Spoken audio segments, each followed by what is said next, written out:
बहुजन media ही आपकी media है। इसे मजबूत बनाने के लिए एक कदम बढ़ाएं। एक कदम भीम मिशन की ओर को सब्सक्राइब करने के बाद बेल आइकन अवश्य दबाएं। जय भीम, जय भारत, जय संविधान। मैं आज के लाइव की जो है शुरुआत जो करूंगा वो अपने बहुजन समाज में जन्मे सभी संतों, महापुरुषों, गुरुओं को नमन करते हुए करूंगा। आज सिख धर्म के संस्थापक गुरु नानक देव जी, सच्चे बादशाह जी का जन्म दिवस है, जो सिख धर्म के प्रथम गुरु भी थे और सिख धर्म के संस्थापक भी थे। तो उनके जन्मदिन पर सभी देशवासियों को बहुत बहुत मंगल कामनाएं। उसके साथ भारतीय संविधान के रचयिता विश्व रत्न बाबा साहब डॉक्टर भीमराव अंबेडकर जी को नमन करते हुए बहुजन समाज के ऐसे महानायक,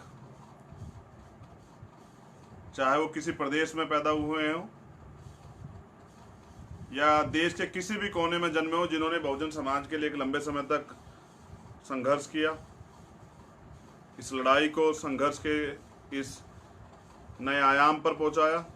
राष्ट्रपिता ज्योतिबा फूले, माँ सावित्रीबाई फूले, माँ फातिमा शेख, जननायक कर्पूरी ठाकुर, बाबू जगदेव प्रसाद कुशवाहा, जो बिहार के लेनिन कहे जाते थे, बीपी मंडल साहब, साहू जी महाराज, शिवाजी महाराज, शहीद भगत सिंह, उधम सिंह, मान्यवर दीना भाना वाल्मीकि साहब, डॉक्टर एपीजे अब्दुल कलाम साहब, वीर उधम सिंह जी और मेरे रहबर, मेरे गुरु, मेरे आदर्श मान्यवर साहब श्री काशीराम।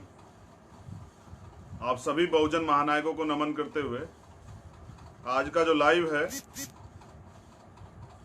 वो 24 तारीख में होने वाले राष्ट्रव्यापी आंदोलन, जो पूरे देश में हर जिला मुख्यालय पर भीम आर्मी और आज़ाद समाज पार्टी के कर्मठ, ईमानदार, समर्पित, ऊर्जावान और समाज के लिए मर मिटने वाले नौजवान और बुद्धिजीवी वर्ग के जो हमारे लोग हैं, हमारे जिम्मेदार जो अधिकारी, पदाधिकारी, कार्यकर्ता हैं, उनको जिसकी जिम्मेदारी दी गई है उसके लिए एक आवश्यक निर्देश कुछ जो है आप लोगों को देने थे।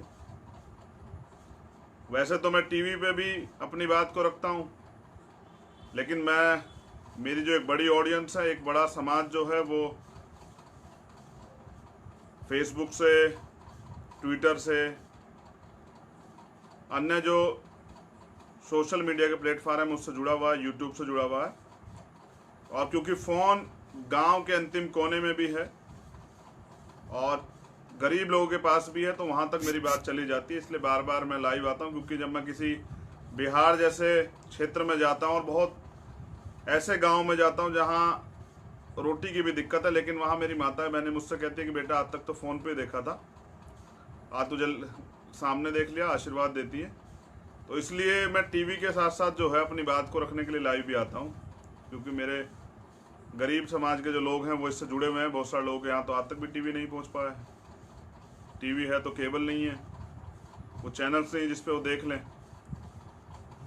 तो 24 तारीख का आंदोलन राष्ट्रव्यापी आंदोलन है और इस आंदोलन की जरूरत क्यों पड़ी ये आप सब बेहतर जानते हैं। देश के वर्तमान प्रधानमंत्री ने आपदा को अवसर बनाने के लिए कोरोना जो काल था, उसमें जो लॉकडाउन था, उसमें इस देश में रहने वाले प्रत्येक व्यक्ति के जो अधिकार थे, धीरे धीरे उनको खत्म करने का प्रयास किया गया। संविधान को कमजोर करने का प्रयास किया गया, क्योंकि वो जानते थे कि ऐसे समय में लोग सड़क पर नहीं आएंगे। अब उन्होंने अपने राजनीतिक मकसद को पूरा करने के लिए भीम आर्मी और आज़ाद समाज पार्टी की बढ़ती ताकत से डरकर जो है तुरंत चुनाव करवाने का निर्णय लिया। तो चुनाव में भी हम उनको जो है जवाब देने का काम करेंगे वोट के आधार पर।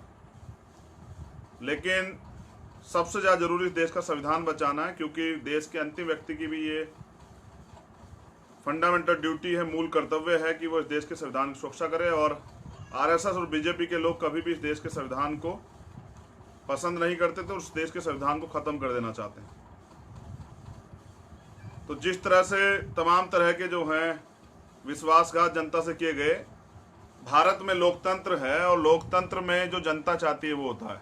मैं अभी के लिए एक उदाहरण पेश कर रहा हूं। संसद से लेकर सड़कों तक विरोध है किसानों के खिलाफ। जो अध्यादेश में नाम तो किसानों का जोड़ा है, किसानों के लिए अध्यादेश लाए गए, लेकिन वो अध्यादेश जो है वो मोदी जी अपने पूंजीपति मित्रों के लिए लेकर आए हैं। इसलिए जनता की आवाज को नकार कर, किसानों की आवाज को नकार कर, गरीबों की आवाज को नकार कर जो है वो बिल पास करवाए हैं उन्होंने। ऐसे सीए, एनपीआर, एनआरसी को उन्होंने लागू कराया था। तो जो जनता की भावनाओं के खिलाफ वो लोग फैसले ले रहे हैं, यही इनके सत्ता से बेदखल होने के कारण बनेंगे। जनता अब समझदार हो रही है। पूरे देश का किसान विरोध में है, लेकिन भारतीय जनता पार्टी की सरकार के लोगों ने कुछ नहीं सुना और वो तीनों अध्यादेश जो है पास करवा दिए। इसका मतलब ये होता है कि बीजेपी जो है तानाशाही कर रही है, उनको जनता की भावना से कोई मतलब नहीं। अब क्योंकि बिहार में इलेक्शन आ रहा है, पूरे देश में उपचुनाव है, तो वो काम उन्होंने कुछ नहीं किया, तो वो अब दंगे कराने का काम करेंगे। वो अब जो है राष्ट्रवाद का झूठा ढिंडोरा पीटने का काम करेंगे। वो अब धर्म और जाति की राजनीति करेंगे, कश्मीर और पाकिस्तान की बात करेंगे, चाइना की बात करेंगे, हिंदू मुसलमान की बात करेंगे। आप लोग जो है संविधान पर टिके रहना। मुझसे खतरा भी यही है कि मेरे वजह से जो है वो जो एकता बनती है कमजोर तबके के लोगों में, इस देश के दलित, पिछड़े, आदिवासी, मुसलमानों में और गरीबों में, उन लोगों की मैं जो बात उठाता हूं, जो जिनकी आवाज कोई नहीं उठाता, तो मुझसे तकलीफ भी यही सरकार को है। इसलिए मुझे बार बार जेल में डाला जाता है और तमाम तरह की परेशानी जाने पर, अपने पीड़ित परिवार से मिलने जाने पर मुकदमे होते हैं, मोटरसाइकिलें जब्त कर ली जाती हैं, गाड़ियां, टेम्पू जब्त कर ले जाते हैं, साइकिलें जब्त कर ली जाती हैं, जैसे आजमगढ़ में हुआ। ये तानाशाही है। तो कानून व्यवस्था का बहुत बुरा हाल है। मैं ज्ञापन के बारे में आपको बता दूं कि जिस तरह से एक राजनीतिक संगठन को चलाने की, उसको आगे बढ़ाने की जिम्मेदारी हमारी है, जिसको आजाद समाज पार्टी के नाम से आप जानते हैं। जिस तरह से भीम आर्मी को अपने खून से सींचने का आप सब लोगों ने काम किया, उसी तरह से इस देश को भी हमें अपने खून से सींचना और इस देश को जो है, जो पूरी दुनिया में इसकी पहचान है, उसको बर्बाद नहीं होने देना है। क्योंकि मोदी जी अपने पूंजीपति मित्रों से मिलकर जो है इस देश को कमजोर बना देना चाहते हैं, इस देश में रहने वाले लोगों को गुलाम बना देना चाहते हैं, जिससे पूंजीपति इस देश में राज करें। हमें अपने देश को बचाना होगा। इसी कड़ी में ये आंदोलन, अगर लॉकडाउन ना होता तो मैं पहले ही सरकार को बता देता कि हमें कितनी क्षमता। हमने पहले भी ये साबित किया, चाहे 2 अप्रैल का मामला हो, चाहे दिल्ली में संत सदगुरु रविदास जी महाराज का जो मंदिर तोड़ा गया था, जो गुरु घर तोड़ा गया था, उसको बचाने का मामला हो, या उसके अलग जो है 23 फरवरी का भारत बंद का मामला आरक्षण को लेकर, तो हम जवाब दे सकते थे। क्योंकि हम संसद में बहुमत में नहीं है तो सड़क पे बहुमत में तो है ही। अब तो हम प्रयास कर रहे हैं कि संघर्षशील लोगों को संसद और विधानसभा में भेजने का काम अब जो हम करेंगे आप लोगों के माध्यम से। तो आपको करना क्या है कि 24 फरवरी को आपको सभी जिला मुख्यालय पर भीम आर्मी और आजाद समाज पार्टी को लोग के क्रांतिकारी साथियों को मिलकर जो है संवैधानिक तरीके से अपना ज्ञापन देना है। 2 ज्ञापन आप लोग जो हैं, मैंने भीम आर्मी के लिए भी और आजाद समाज पार्टी के लिए भी, हमारे सामाजिक संगठन के लिए भी और हमारे राजनीतिक संगठन के लिए भी ज्ञापन तैयार करवाए, वो मैंने भेज दिए सभी जिला अध्यक्षों के पास, प्रदेश अध्यक्षों के पास। वो ज्ञापन की फोटोकॉपी सभी जिला अध्यक्ष निकाल लें, उसका प्रिंट आउट, और जिला अधिकारी को वो ज्ञापन जो है बाकायदा रिसीव करवाएं, उनसे सिग्नेचर लें। और अगर जल्द ही ये किसान विरोधी अध्यादेश जो मांगे हमारी, मैं उनको आपको पढ़ के तब्दीली से बताऊंगा विस्तार से, वो मांगे पूरी नहीं होगी तो इससे बड़ा कदम जो है देश में जन आंदोलन का जो है हम लोग उठाएंगे। क्योंकि मान्यवर काशीराम साहब ये कहते थे, अगर आप संसद में बहुमत में ना हो तो सड़क पे बहुमत में उससे रहना, जिससे कि सरकारें तानाशाह ना हो। इसलिए वो मजबूर सरकार की बात करते थे कि जिस सरकार में हमारी हिस्सेदारी होगी, सरकार मजबूर होगी, तो वो इस तरह के कदम नहीं उठाएगी जनहित के खिलाफ। तो मेरा कड़वा अनुभव बिहार से हुआ। हमारे लोगों के हालात बहुत अच्छे नहीं हैं, सामाजिक, राजनीतिक, आर्थिक, कमजोरियां वहाँ पर हैं, जिस तरह से हमारे लोग अपना समय किस तरह पास कर रहे हैं, ये लोकतंत्र में नहीं होता है। लोकतंत्र में तो उनको बराबर के अधिकार दिए भारतीय संविधान ने, लेकिन नहीं मिले हैं क्योंकि लोग देना नहीं चाहते। तो पहली मांग जो है वो ये है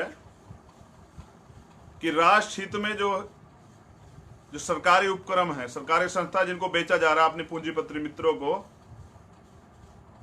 बड़ा एक खेल बना के इस देश में दोबारा से ईस्ट इंडिया कंपनी को स्थापित करने के लिए, ईस्ट इंडिया कंपनी की जगह इस बार उसका नाम रिलायंस ग्रुप हो सकता है, उसे स्थापित करने के लिए, छोटा व्यापार खत्म करने के लिए, सभी जाति धर्म के लोगों को ठगने के लिए जो सरकारी डिपार्टमेंट खत्म किए जा रहे हैं। प्राइवेट के हालात आप जानते हैं कि प्राइवेट में क्या होता है, प्राइवेट में किस तरह से जो लूट खसोट होती है। मैंने उदाहरण के तौर पे कल भी मीडिया के माध्यम से बताया था कि प्राइवेट स्कूल और सरकारी स्कूल की फीस आप देख लीजिए, प्राइवेट ट्रेन और सरकारी ट्रेन की जो है आप टिकट के पैसे देख लीजिए, या किसी भी तरह के प्राइवेट सामान की और सरकारी सामान जो मिलता है उसकी तुलना आप कर लीजिए, आपको पता लग जाएगा कि प्राइवेट क्या है। और प्राइवेट में जो सुविधाएं आपको हैं, सुविधाओं के नाम पे कितनी मोटी रकम जो है वसूली जाती है, और उसके खिलाफ आप कुछ नहीं कर सकते, आप बेहतर जानते हैं। सरकारी में लोगों की जिम्मेदारी है, सरकार से जुड़े लोगों की, सरकार के वो आम आदमी के लिए सरकारी संस्थाएं आम आदमी के हितों के लिए है, उन पर जवाबदेही है, उन पर आप अपना विरोध दर्ज करा सकते हैं, लेकिन प्राइवेट में नहीं करा सकते हैं। प्राइवेट में तो अगर हॉस्पिटल में आपके व्यक्ति की डेथ हो जाती है तो लाश भी तब तक आपको नहीं मिलेगी जब तक आप पैसे नहीं जमा करेंगे। ये प्राइवेट है, आपको समझना पड़ेगा। गरीबों के लिए प्राइवेट का कोई मामला नहीं। मैं एक और लाइन से समझा देता हूँ। अगर सोचिए कि सरकारी हॉस्पिटल में, प्राइवेट हॉस्पिटल इसलिए जाता है कि वहाँ अच्छी सुविधाएं हैं, तो ये सुविधाएं तो सरकारी हॉस्पिटल में भी की जा सकती थी। आदमी प्राइवेट स्कूल में अपने बच्चों का इसलिए एडमिशन कराता है कि वो कहते हैं सरकारी स्कूल में अच्छी पढ़ाई नहीं हो रही है, तनख्वाह तो सरकारी कर्मचारियों को मिल रही है, लेकिन हो क्यों नहीं रही है? हो इसलिए नहीं रही है कि अगर षड्यंत्र से वहाँ पढ़ाई को नहीं रोका जाएगा तो प्राइवेट स्कूलों की जरूरत क्या होगी। अगर षड्यंत्र से सरकारी अस्पतालों में सारी सुविधाएं अगर हो जाएंगी तो ये षड्यंत्र करके ही तो प्राइवेट हॉस्पिटल चलेंगे। अगर वहाँ सरकारी अस्पतालों में सुविधाएं होंगी तो प्राइवेट हॉस्पिटल की क्या जरूरत है? तो अगर सरकारी सुविधाएं होंगी तो प्राइवेट की क्या जरूरत है? अगर सस्ती सुविधाएं होंगी तो प्राइवेट की क्या जरूरत है? ये बात समझने की बात है। कुछ लोगों को अभी समझ में नहीं आएगी, जिन पे धार्मिक गुलामी जो है, जिन पे मानसिक गुलामी जो है चढ़ी हुई है, कुछ दिनों में समझ में आएगी। किसानों को समझ में आ रही है, नौजवानों को समझ में आ रही है, गरीबों को समझ में आ रही है। इस सरकार में इस तरह महिलाओं पर उत्पीड़न हो रहे हैं, उनको समझ में आ रही है। इन्होंने ये अध्यादेश ला के किसानों की कमर तोड़ दी। लॉकडाउन के समय में इन्होंने बिना नीति के लॉकडाउन करके मजदूरों की, गरीबों की कमर तोड़ दी। इन्होंने नई शिक्षा नीति लाके उसमें जो इनके सरकारी कंडे जो अभी आपने नहीं देखे हैं, प्राइवेट की महंगी शिक्षा करके इन्होंने नौजवानों की कमर तोड़ दी, युवाओं की कमर तोड़ दी, स्टूडेंट की कमर तोड़ दी। जिस तरह से इन्होंने सरकारी डिपार्टमेंट खत्म करने शुरू किए, करोड़ों माँ बाप के सपने थे कि उनके बच्चे सरकारी नौकरियां करेंगे और अपने जीवन को सुरक्षित करेंगे। बड़ी तैयारी से उन्होंने उन बच्चों पर मेहनत की थी। ये सरकारी डिपार्टमेंट खत्म करके उनके सपनों खत्म कर रहे हैं। और दलित, आदिवासी, पिछड़े वर्ग के, जो पिछड़े समाज के जो लोग हैं, बैकवर्ड जो मुस्लिम हैं, उनके लिए जो आरक्षण की व्यवस्था थी उसको खत्म करने का बड़ा षड्यंत्र ये है, क्योंकि 2 अप्रैल को आपकी ताकत से लोग डर गए थे। इनको पता है कुछ भी अगर किया जाएगा तो आपके खिलाफ जन आंदोलन होगा, और जन आंदोलन में वो ताकत है, किसी की भी सत्ता को उखाड़ सकते हैं। तो इसलिए षड्यंत्र किया जा रहा है। तो पहली मांग यही है कि सारी सरकारी उपक्रमों को जो बेचा जा रहा है उनको बंद किया जाए, निजीकरण पे तत्काल प्रभाव से रोक लगाई जाए। दूसरी मांग यह है कि निजी क्षेत्रों में आरक्षण की व्यवस्था जो है की जाए, क्योंकि जो लोग आज भी इतना भेदभाव करते हैं ओप्रेस्ड क्लास के लोगों से, वंचित शोषित समाज के लोगों से, जो के बच्चों से, नौजवानों से, महिलाओं से जो इतना इस तरह का भेदभाव करते हैं। कई मामले ऐसे हैं जैसे मरने के बाद भी लाश नहीं जलने देते, मूछे रखने पे जो है मार पिटाई करते हैं, घोड़ी पे चढ़ने पे जिस तरह की जो होते हैं, वही लोग आज बैठे हुए, उन्हीं की सरकारें हैं। वो हमारे लोगों को कहाँ और किस पद पे रोजगार देंगे आप बेहतर जानते हैं। तो इसलिए जितने भी निजी क्षेत्र हैं उनमें जो है SC, ST, OBC और माइनॉरिटी के लोगों के लिए आरक्षण की व्यवस्था की जाए, ये एक मजबूत मांग है। और अभी लेटरल एंट्री आउट जो है आउटसोर्सिंग पे और संविदा पे जिस तरह से इन्होंने वैकेंसी निकाल के सरकारी नौकरियों को खत्म करने का काम किया है, जिस तरह से इन्होंने नए सरकारी पद सृजन नहीं होंगे उसकी भी बात की है, उसके लिए भी ऑर्डर निकाला है सेंट्रल गवर्नमेंट ने। तो युवाओं ने पूरे देश में आंदोलन किया और युवाओं की मजबूत आवाज़ को बल देने के लिए आज़ाद समाज पार्टी और भीम आर्मी में, क्योंकि एक बड़े पैमाने पर नौजवान काम करते हैं, बहादुर नौजवान योद्धा काम करते हैं, उनकी मांग को ध्यान रखते हैं इसमें तीसरी मांग ये रखी गई कि सरकार जो है ये कहने से काम नहीं चलेगा कि जैसे रविशंकर प्रसाद जी ने कहा कि हमने नौजवानों को हमने रोजगार देने का ठेका नहीं ले रखा। आपने सरकार में आप बैठे हैं, आपसे अगर नहीं रोजगार दिया जा रहा, जैसे हमने नारा भी दिया कि काम दो या पगार दो, युवाओं को रोजगार दो, अगर आप ये नहीं कर पाते हैं, रोजगार नहीं दे पाते, तो आपको कुर्सी खाली कर देनी चाहिए। तो चौथी मांग जो है वो सफाई कर्मचारियों के लिए, मैं भी नोएडा में गया था सफाई कर्मचारियों के आंदोलन में, मैंने उनसे वादा किया था इस मांग को मैं पूरे देश स्तरीय राष्ट्रव्यापी स्तर पे जो है उठाऊंगा। तो ये मांग है हमारी कि सफाई कर्मचारियों को समान काम समान वेतन के आधार पे जो है उनकी जो संविदा और कई तरह से जो ठेकेदारी की पे आपने उनको नौकरी आप करवा रहे हैं, कोरोना वॉरियर्स जिनको आप कहते हैं, जिन्होंने लॉकडाउन के समय में भी घर पे ना रह के जनता की सेवा की, उनको आप लाठियों से पीटते हैं, उनको आप जेल भेजते हैं, उनकी हमारी माताओं बहनों पे आप जो है लाठियां बजाते हैं। तो मैंने तो कहा कि जिस दिन हम लोग सरकार में आएंगे तो पहले दिन मैं ऐसे सभी कर्मचारियों को जो है नियमित कर दूंगा, लेकिन सरकार से भी हमारी मांग रहेगी कि इन्हें नियमित किया जाए और एक सरकारी नियुक्ति इनको जो है दी जाए जिससे कि अपने परिवार का पालन पोषण कर सकें, क्योंकि सीवर में हमारे लोग मरते हैं, तरह तरह का अपमान हम लोग सहते हैं। यहाँ काम करने वाले की वैल्यू नहीं है, यहाँ जाति देख के लोग जो हैं इंसान की वैल्यू समझते हैं। जातिवाद इस देश के लिए अभिशाप है, मुझे इससे नफरत है। तो पांचवी मांग जो है, क्योंकि आज के समय में वर्तमान में मैंने ये महसूस किया और एक बड़ा आंदोलन किसानों के पक्ष में चल रहा है। मैं भी एक किसान का बेटा हूँ, मैं किसानों की तकलीफ को समझता हूँ, मैंने खेती की है। जिस तरह से ये अध्यादेश उनके खिलाफ लाए गए हैं, उनको गुलाम बनाने की, निजी कंपनियों के हाथ उनको मजबूर कर देने की और उनकी जो ताकत है उनको छीन लेने की, ये जो प्रयास किया गया है, किसानों ने इसके खिलाफ हुंकार भरी है, हम लोग उनके साथ हैं। राष्ट्रव्यापी स्तर पे जो है इस मांग को उठाया जाएगा कि ये तीनों अध्यादेश जो है वापस होने चाहिए और अध्यादेश वही लागू हो देश में जिसको जनता चाहती है, क्योंकि ये राजतांत्रिक देश नहीं है, यहाँ राजतंत्र नहीं है, लोकतंत्र है। तो इस देश में वही होगा जो जनता चाहती है और ये पांचों मांगे जो हैं वो जनता की, और जनता इस पे जो है मजबूती से जवाब भी देगी। अब मैं जो निर्देश है वो आप सब लोग ये हैं कि आपको अपनी मांगों की तख्तियां बनानी है, अपने जीवन की सुरक्षा के लिए मास्क और ग्लव्स का जो है प्रयोग करना है। इन्होंने सोशल डिस्टेंसिंग का नाम दिया, मैं अक्सर जो है सुनता हूं कि सामाजिक दूरी बना के रखिए, जबकि सामाजिक दूरी तो इस देश में बहुत दिनों से है।